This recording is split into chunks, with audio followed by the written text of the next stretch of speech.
somebody who's been doing OnlyFans management for almost 2 years. Ooh, we are coming up on my 2-year anniversary. I have learned so many things about this business. Let's put it like this. I've forgotten more things about OFM than most people know, to give it to you like that. Now, sadly, that didn't lead to me making a lot of money for the bulk of my career. However, it led to a very healthy foundation of knowledge that when I was finally able to add the missing ingredient, which was sales, to the equation, shit has fucking gone ballistic. And it's gotten much better. And in this video, I'm going to give you 5 top secret strategies to making more on OnlyFans that nobody is talking about. Thanks, ChatGPT. Number 1, add openers to the account. So what I have done is I have separated the roles for chatter. Okay. Before, all chatters worked independently. They were responsible for opening. They were responsible for sending personalized openers to all new fans. The ones who responded, they would go and build connections and try and sell and blah, blah, blah. That was how it was in the beginning. What I did, I was going to fire one guy, and what I did, instead of firing him, is I asked my manager, I was like, would you like me to have this person send openers on your accounts?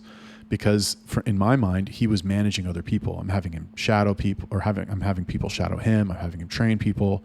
And I know that him doing that is taking away from the time that he has to sell. And yeah, okay, I was giving him like, well, I think I fucking pay $10 every time somebody shadows somebody. Not that much. And to be honest with you, I don't even think they fucking write it on their report when they send me their paycheck. So like I'm having him do all this extra work he's not getting paid for. And, you know, on the one hand, I could be like, oh, well, I asked you to do it and you have to do it because you work for me. But I'm very mindful of the fact that like he's also on commission, you know? So bottom line, I wanted to give him a little bit of reward by assigning an opener to his accounts. When I pitched him the idea, he fucking loved it. I'm like, okay, great. So there you go. Now you have an opener. And at first, it didn't really increase his numbers. Okay. He didn't really sell much more. He still kind of hovered around the same amount. I wasn't taking it super seriously. Then what happened is I got another, like when things kind of stabilized and all my chatters kind of hit their stride, well, really what it was, I'll tell you what it was. A couple things happened at once. I got a new chatter who I thought was going to be very good and was good. However, something happened with this gentleman who I think watches my videos. He knows who I'm talking about. Something happened with this gentleman that I had to fire him immediately, shall we say. So I fired him immediately. And, well, okay, backing that up, all of a sudden I had a new good salesperson right before I fired him. So I was like, damn, I guess what I should do is now I should make it easier for all of my salespeople, the ones who are actually good at bringing in money. I should make it easier for them to go and sell because they can sell, right? They know how to get the money. They know how to go through the scripts. They know how to fucking sequence the PPVs. They know how to fucking do all that shit. So like, why am I having them send personalized openers? It's tedious. Yeah, okay, I could say like, oh, it's good for you to have the discipline and to grind and to fucking work extra hard just to make yourself feel better that you worked hard. Okay, sure. But at the end of the day, I want them to make as much money as possible. And also, period. That will do that. And I promise you that like no other agency, are there any other agencies that are doing fucking, they hire people specifically to send personalized openers to every fan? No. You got to fucking do that on your own, or you're spamming some bullshit mass message. The chatters that work for me are never going to ever want to work for anybody else ever again, because not only do I pay them probably more than anybody else is going to pay them, but I try to make their job so easy. It's my goal to make their job easier. You know, I want to make their job, I want to make it as easy as possible for them to sell and make money. That's my primary concern, really. And adding openers has helped tremendously. So if you have good salespeople, I have good salespeople. What I've done is I've taken salespeople who have gone through the training, they understand everything. They weren't good at like selling. They just weren't able to do that part, but they know basically everything else. And what I've said is I've said to them, listen, I'm going to give you one more chance. You're going to be an opener. I said this actually to one of them. I was like, listen, bro, I'm going to give you one more chance. You are going to be this guy's bitch and you're going to be his fucking slave. And anything that he asks you to do, you are going to do for him. And if I hear anything from them about you not doing 100% amazing fucking effort and everything's done perfectly, then I'm going to have to let you go. And I have 3 openers now and they're all killing it, right? And as they're killing it as evidenced by the increased sales that the closers are doing. And I told them all this as well. I was like, listen, I am paying these guys, I pay them $100 a week, which like that's, and all you have to do is send personalized openers and you get $100 a week. These guys weren't making that before. These guys are not like, they don't have skills that they can go fucking make money with. They know that they have to do a good job. Plus now the closers have the additional pressure on them of like, okay, now I need to go and fucking do a good job. Cause if I don't, this guy's going to fucking lose his job. And they don't want that. Obviously these guys have been working together for like a month. They're friends or they talk at least, they're communicating with each other. And they are supposed to communicate with each other. So anyway, bottom line is that like for what I pay the openers to go and do their job, for the amount of pressure it takes off the closers. Because imagine this. Imagine you're a chatter, you open the account and there's a bunch of unanswered chats. And people are just replying to fucking messages that were sent earlier or maybe even sent at that time. And you got more people than you know what to do with, to chat with. How great would that be for you as a chatter? As an agency owner, how much would you love that if your chatters are just busy all the time? All right, enough of that one. Number 2, I'll just say what I wrote here. Add stock descriptions to your PPVs. So I talked to my manager. I have the 4 consistent salespeople, right? I have one that I just hired, not the one that I fired. I have one that I hired who also looks like he's going to be consistent, started off very well, did like 250 his first day. Very motivated, knock on fucking wood. Like, hope I'm not jinxing it here, but I believe he is going to be number 5. So that said, what I told the manager before he trained him, I was like, listen, I want you to do everything you can to make sure that this guy gets off on the right foot and is hitting $500 a day minimum ASAP. Make a guide. Oh, and he's also, by the way, he's also retraining the chatter who's been with me for a long time. I don't know if that was this video or another video that I mentioned. I think it was this video. He's been retraining that chatter. So like he has to train 2 people from scratch. And I was like, make a guide on how you do everything and period, right? Which we should have had from the beginning anyway. But bottom line is he made it. And what I noticed in this guide, because I was like, make a guide for him to work on this account, right? He's going to be taking over an account that the manager was on at one point and he was crushing on that account. So I was like, make him a guide so that he can jump in and he could fucking start selling right away and he could basically copy exactly what you were doing. So what I noticed in the guide, great fucking move, by the way, by Homeboy, is that at the end of it, it said very specifically in the script, sell, you're talking to them, do this, 10 messages, 15 minutes messages go by, talk about this, talk about that. When you get to the selling phase, what I want you to do is I want you to give this picture for free. And then if they buy, or whatever, after that, talk a little bit more, or maybe it was sell it for $5. I don't know, whatever it is. And what's great about that is that he had the descriptions for the PPV as well. If you're not sending fucking descriptions with your PPVs, and people are buying them, like your girl either has like the biggest tits in the world, or you're lucky, or I don't know, you're blessed by fucking the OnlyFans God or something.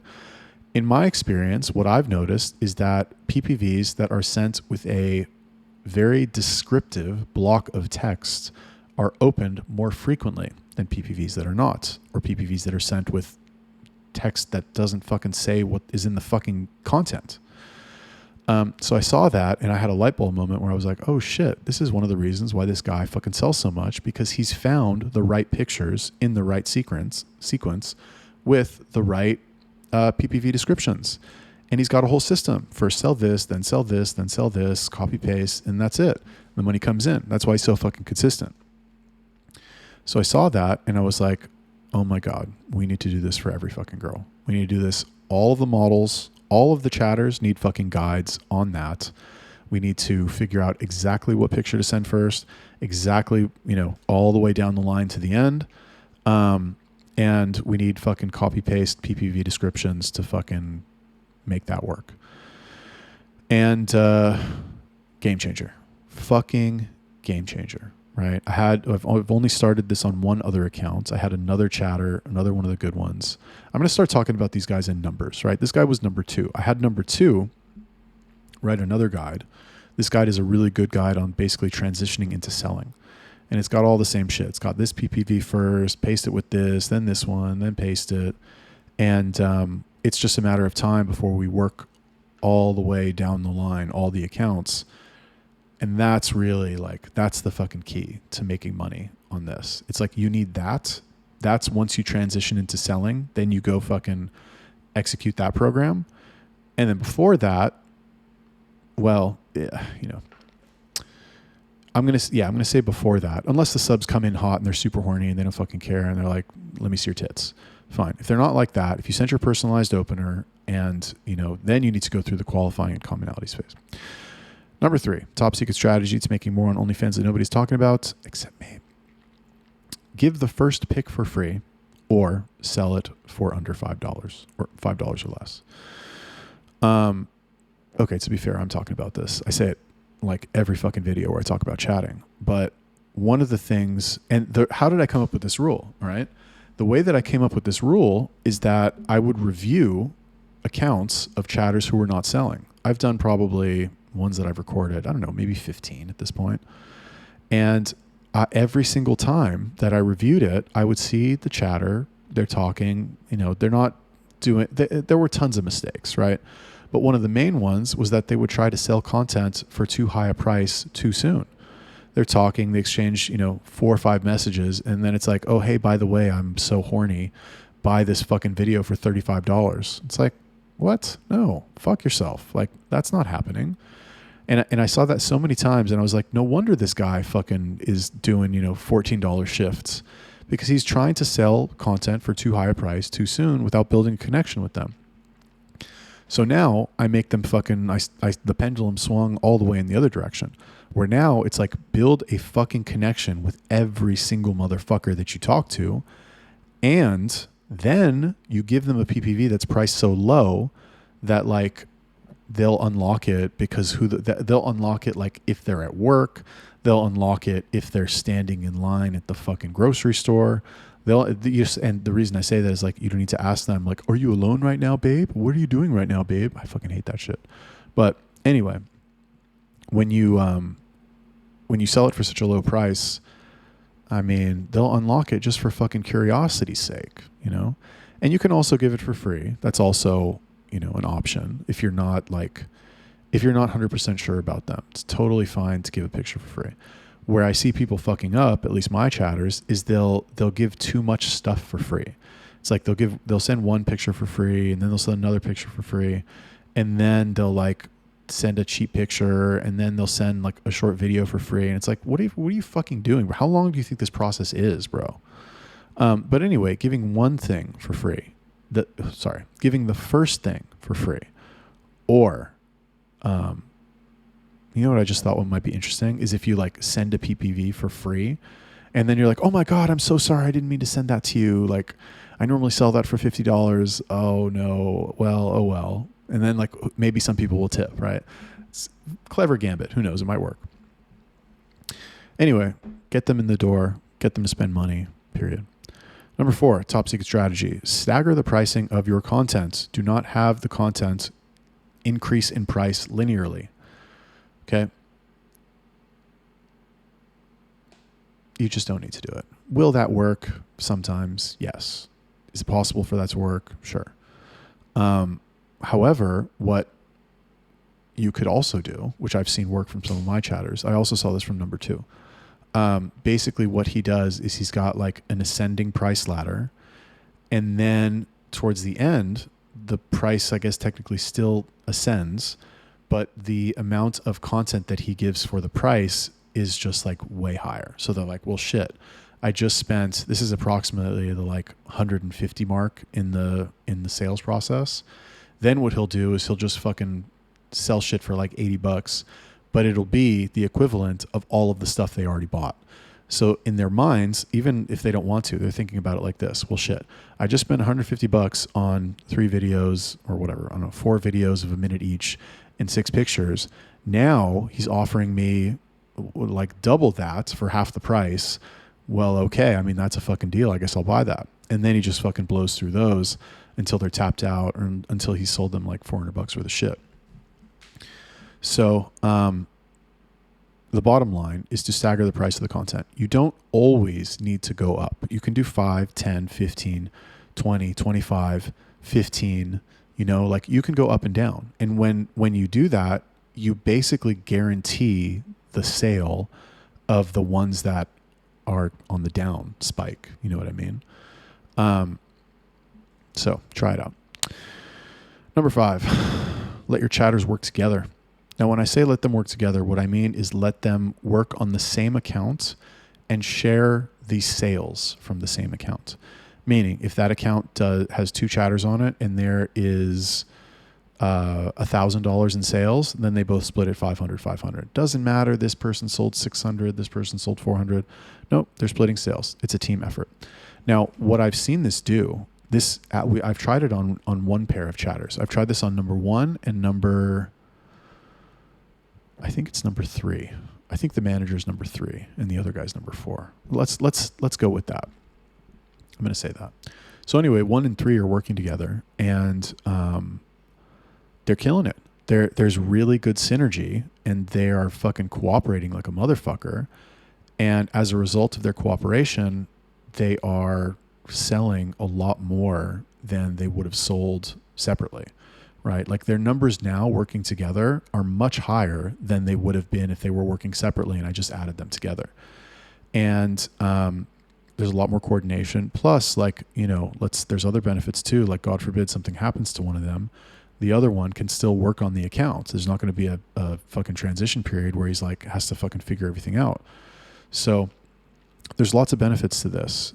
I think it's more fun for them also. I think they can talk about like what to do in certain situations. They can say like, oh, you know, fucking whatever. What do you think we should send here? Oh, we should send this. And like, should I say that? Oh yeah, that's good. But like change this word here.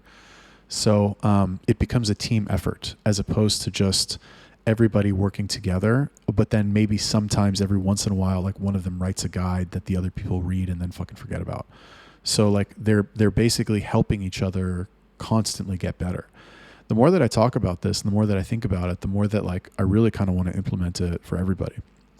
What I think I want to do it for 2 and 4 also, because they're also on the same accounts. So I want to like bring that up to them and have them try that.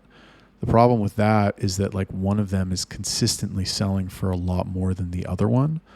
So it would be kind of a hit to his payments. So I would have to like, but who knows? It might cause the other one to step up. It might, and the way that I'm thinking of packaging this is I would say, listen, I would say this to 2. I'd be like, I would say this to 4. I would say, I want you to retrain 2. I want you guys to basically work together and, yeah, like he is your, like, I don't want to say he has to do everything you say, but because that's what I told the first pair, because I was ready to fire one of them. But like, I think that I would have to run it by one of them first, like the one that I'm going to have be retrained. I don't know, whatever. But anyway, the point is that it fucking works. And like, if there's good synergy and if they like working together, then it's fucking, I mean, like, you're going to make way more money. You're going to get more out of them. They're going to have more fun. And they're going to have a greater overall work capacity because they can send each other to go do shit, right? They can say, oh, I need help on this. Can you go talk to that guy and fucking take him through like this phase of the commonality? Go sell him the first PPV. Go sell him the second PPV. Go like do one more round of qualifying commonalities with him. You know what I mean? All right, those are the 5 top secret strategies to making more on OnlyFans that nobody is talking about. Thank you for watching the video. Goodbye. Good luck.